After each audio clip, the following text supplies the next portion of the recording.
হরে কৃষ্ণ। আনুগত্য সেবা কি কৃপা করে বলবেন? আনুগত্য সেবা মানে তোমার উপরে একজন কেউ অথরিটি আছে, যাকে কি তুমি বেছে নিয়েছ, এই ভক্তটা আমাকে সবসময় গাইড করবে, ভালো মন্দ বিচার করবে। যখন তুমি ভালো করবে, ভালো বলবে, খারাপ করলে ভর্ৎসনা করবে। এই ভর্ৎসনাটাকে সহ্য করা হচ্ছে আনুগত্য। গুরুর আনুগত্যে থাকা মানে গুরুর ভর্ৎসনাকে সহ্য করা। বৈষ্ণবের আনুগত্যে থাকা মানে বৈষ্ণবের ভর্ৎসনাকে সহ্য করা।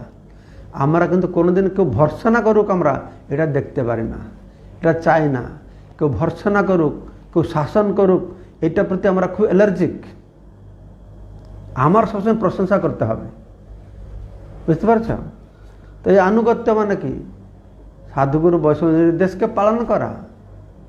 ভগবানের আনুগত্য মানে ভগবান নির্দেশকে পালন করা, এটা হচ্ছে তার আনুগত্য।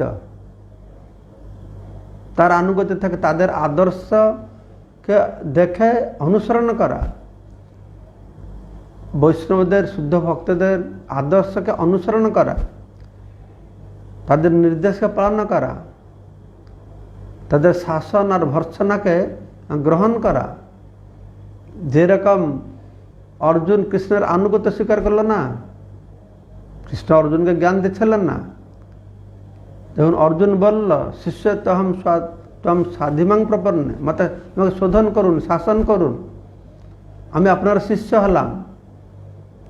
শিষ্য মানে কি? মানে শ্বাস ধাতু থেকে শিষ্য, মানে গুরুর নিজেকে সাধুগুরু বৈষ্ণবদের শাসনের অধীন করবে। তো আনুগত্য মানে নিজেকে শাসনের অধীনস্থ করা।